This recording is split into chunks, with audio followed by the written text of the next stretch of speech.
Los musulmanes de todo el mundo comenzaron el mes de ayuno y oración del Ramadán en plena pandemia, lo que les privará de las reuniones de familia y de las oraciones en las mezquitas. En Sudamérica, los guyaneses se preparan para celebrar el Ramadán más particular del siglo. En Brasil, el número de entierros diarios sigue creciendo. Pasaron de un promedio de 30 a 100 por día. Este jueves las muertes diarias llegaron a 407 en 24 horas, superando los 3.000 fallecimientos y más de 50.000 contagios.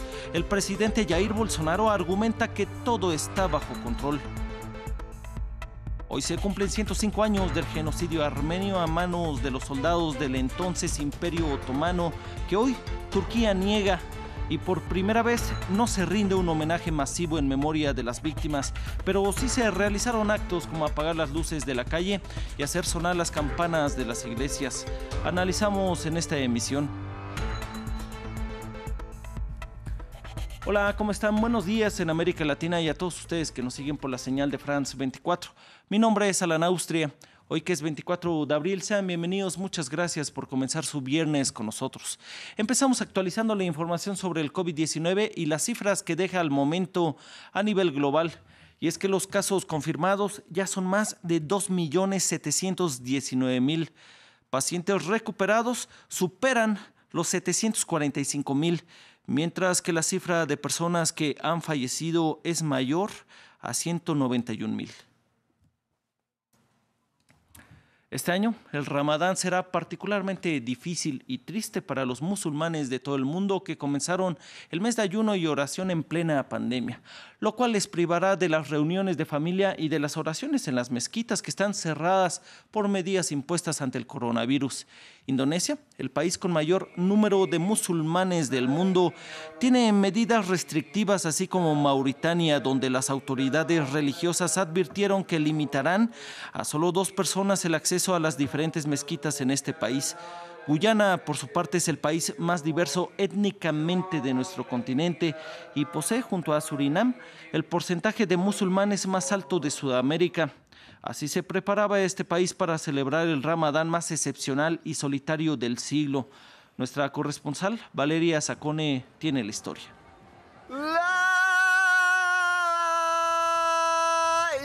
En Guyana, las mezquitas coexisten con las iglesias protestantes y los templos hindúes.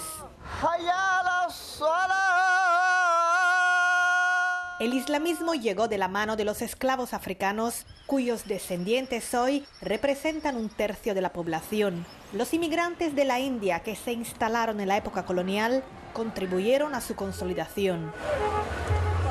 En este centro educativo, protestantes e hindúes no precisan usar el velo. La conversión al islamismo tampoco es obligatoria. En nuestra escuela tenemos tanto a profesores musulmanes como no musulmanes. De hecho, el director educativo en este momento es cristiano. Pensamos que este es el mejor lugar para la integración de nuestros alumnos. Guyana ostenta el mayor número de mezquitas de Sudamérica, son 150. Además, el 12% de la población es musulmana y sigue la rama sunita. El Ramadán es la fiesta más importante del año y cuenta con el beneplácito del gobierno. Incluso aquellos que no son musulmanes son conscientes de nuestra tradición de ayunar. Tanto el sector privado como el público ofrecen muchas facilidades para que los musulmanes puedan observar el ayuno. Es bastante común ver a mujeres ataviadas con el velo islámico. La dueña de este bar es musulmana como toda su familia. Sus bisabuelos llegaron de la India hace un siglo. Al final del Ramadán invitamos a todos nuestros vecinos y amigos, a los cristianos y a los hindúes, y todos respetan nuestras creencias religiosas, así como nosotros respetamos las suyas. Es muy divertido. Este año, sin embargo, el coronavirus ha empañado el brillo de esta festividad. La pandemia impone una separación inusitada en una época en la que la socialización es casi sagrada. Brasil sigue siendo el país más azotado por la crisis del coronavirus en América Latina. Este jueves registró el mayor número de muertes por día desde que comenzó la pandemia. A pesar de ello, el gobierno del presidente Jair Bolsonaro argumenta que su gobierno ha tenido un mejor desempeño frente al virus que otros en el mundo. Si bien algunos estados ya han empezado a relajar las medidas de confinamiento, los expertos advierten que el gigante sudamericano todavía no ha presenciado el pico en la curva de contagios. El informe es de Alexandra Ruiz. Un ataúd tras otro y en fosas comunes. Así es como han tenido que ser enterradas miles de las víctimas del COVID-19 en Manaus, la capital del estado de Amazonas. Aquí, según las autoridades, desde que comenzó la pandemia, el número de entierros diarios se ha multiplicado. Pasaron de un promedio de 30 a 100 por día. Este jueves, Brasil registró el mayor número de muertes diarias desde que comenzó la pandemia, 407 muertes en 24 horas. Pero el nuevo ministro de Salud brasileño argumenta que todo está bajo control. Brasil es hoy uno de los países que ha tenido mejores resultados en relación con el COVID. Si se analiza las muertes por millón de personas, Brasil tiene un número de 8.17. Alemania 15, Italia 135, España 255, Reino Unido 90 y Estados Unidos 29. Nuestro número es uno de los mejores. El presidente Jair Bolsonaro despidió a su anterior ministro después de tener diferencias en cuanto a las medidas restrictivas y de confinamiento, que según el mandatario son demasiado dañinas para la economía. Los expertos médicos dicen que Brasil está solo unas semanas por detrás de los niveles de contagio en Europa y en Estados Unidos. También critican la falta de medidas drásticas y de conciencia por parte de la población. No puedes salir sin usar una máscara, tienes que usarla. Es por eso que en la ciudad se puso este letrero, pero la gente no hace caso, no están obedeciendo en absoluto. Y de hecho, a pesar de que el uso de la mascarilla es obligatorio en Río, las personas siguen circulando libremente en las calles sin ella. Hoy, 24 de abril, se cumplen 105 años del genocidio armenio. Más de 1,5 millones de cristianos de esta nacionalidad fueron masacrados por el Imperio Otomano a principios del siglo XX. Y por primera vez en la historia moderna de esta nación en Europa Oriental, no se rinde un homenaje masivo a la memoria de las víctimas, esto claro, debido a las medidas para contener la pandemia del coronavirus. Y es que, en lugar de las ceremonias habituales, Armenia apagó las luces de la calle para conmemorar a quienes murieron en el genocidio de 1915 y las campanas de las iglesias sonaron en todo el país. El desfile de antorchas habitual en Ereván, la capital, que tiene lugar cada 23 de abril, se canceló este año y se cerró el acceso al monumento por el genocidio. Es por ello que nos acompaña desde París el señor David Maté, historiador en Relaciones Internacionales y docente de Geopolítica. Muchas gracias, señor Maté, por estar con nosotros. El año pasado, el presidente francés Emmanuel Macron declaró el 24 de abril como el Día Anual de Conmemoración del Genocidio Armenio. ¿Por qué este día es honrado también en Francia? Bueno, pues la relación entre Armenia y Francia es muy larga y hay que recordar que desde 1915, el año del genocidio, cuando empezaron las desapariciones de población de origen armenia, Francia denunció con Rusia e Inglaterra en aquel momento, en aquel año, denunció los masacres que estaban ocurriendo ya en Turquía, en el Imperio Otomano en aquella época. Y desde entonces los lazos entre Armenia y Francia, entre la comunidad armenia y Francia, siempre han sido muy fuertes, porque Francia fue uno de los países que acogió muchísima población que escapó del imperio alemán a partir de aquel momento, a partir de 1915. A pesar de ello, hay quien lo niega. Por ejemplo, durante la historia se han dado diferentes manifestaciones de negacionismo de lo ocurrido con los armenios. Es el caso de Turquía, por ejemplo. ¿Por qué lo sigue rechazando cuando se ha señalado a la Turquía otomana como la responsable? Sí, exactamente. Todavía varios países en el mundo que no reconocen el genocidio hacia la población de Armenia, y el primer país que reconoció fue un país latinoamericano, fue Uruguay en 1965. Pero todavía es verdad que hay países que no lo reconocen y el primer de ellos, claro, es Turquía. Porque Turquía considera que no habla de genocidio genocidio, porque primero dicen que nunca fue reconocido por una Corte Internacional de Justicia, que no se puede aplicar este tema de genocidio, pero también las autoridades de Turquía hablan más de como una guerra civil, como un evento en vínculo con la guerra mundial que se estaba pasando en aquel momento.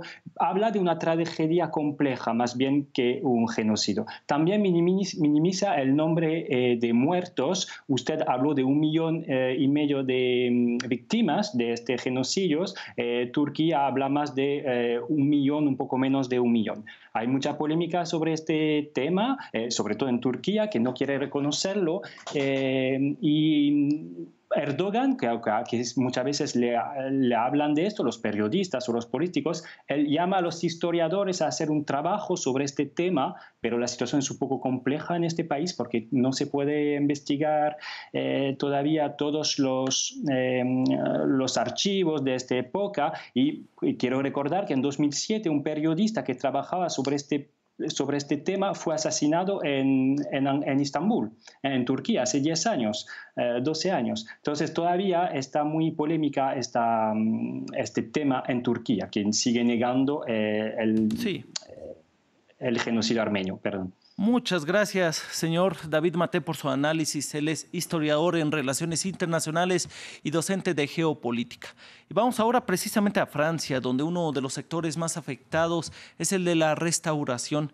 Y es que el 90% de sus actividades están cerradas. Justamente hoy, el presidente Emmanuel Macron mantiene una videoconferencia con líderes de restaurantes, bares y hoteles para así, checar el plan a seguir. Es por ello que saludamos a nuestra periodista Erika Olavarría desde París.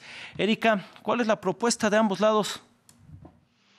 Hola, Alan. Efectivamente, reunión por videoconferencia con varios ministros, incluido el ministro de Economía, porque los restauradores, como se les conoce aquí, y los hoteleros esperan que el gobierno les presente un plan de relanzamiento de la economía. Hay que recordar que ellos no van a abrir el 11 de mayo cuando se levante el confinamiento en este país. Se especula sobre el 11 de junio, pero tampoco es una fecha que el gobierno ha querido confirmar. ¿Qué esperan? Que el gobierno les permita no pagar impuestos o tasas locales durante todo el 2020, que también se les permita no pagar alquiler al menos durante 6 meses y que el gobierno asuma parte de las pérdidas que han tenido, que en algunos casos llegan, como decías, al 90%. Ellos a cambio tienen que presentar un plan sanitario. ¿Cómo va a ser el mundo de después? Mesas más separadas, que ya no se usen menús impresos, sino que a través de pizarras, en fin, toma de temperatura, varias medidas para asegurar a la población para que regrese a esta actividad tan característica de Francia. Muchas gracias, Erika Olavarría desde París. Y nos vamos a Estados Unidos, donde la Cámara de Representantes aprobó un nuevo plan de rescate por cerca de $500,000 millones para así luchar contra la pandemia del coronavirus. Tras horas de un largo proceso de votación, la Cámara de Representantes de Estados Unidos aprobó un cuarto plan de rescate para paliar los efectos del COVID-19 en el país. Todo el interés se centra en la conservación de trabajos y sobre todo en manejar el asunto de la salud. Hacer pruebas, muchas pruebas, rastrear los contagios. Las iniciativas que son necesarias para abrir nuestra economía. El proyecto recibió 388 votos a favor y 5 en contra. Entre los detractores estuvo la congresista Alexandra Ocasio-Cortez, que representa parte de los barrios del Bronx y Queens en Nueva York, los más castigados por la pandemia, y quien había asegurado que la iniciativa era insuficiente. Los republicanos no están tratando de enmendar esta ley para las madres y los padres y tenemos que luchar por financiar hospitales, por financiar pruebas. Por eso queremos esta ley. Si ustedes tuvieran la necesidad, legislarían para pagar la renta que se vence el 1 de mayo y se asegurarían de incluir la renta y el alivio de hipoteca. El paquete contempla $321,000 millones en préstamos con interés bajo para pequeñas empresas, $75,000 millones para hospitales y $25,000 más para incrementar el número de pruebas que se realizan a nivel nacional. Con esta ley, a la que solo le falta la firma del presidente Trump, Estados Unidos habrá destinado $3 billones para enfrentar los efectos económicos del coronavirus. El país continúa siendo el epicentro de la pandemia, con cerca de 870.000 contagiados y casi 50.000 fallecidos. Las alarmantes cifras se unen a las reveladas por el Departamento del Trabajo, que informó que más de 26 millones de personas han solicitado un subsidio de desempleo en las últimas 5 semanas. Gracias, sigue en France 24.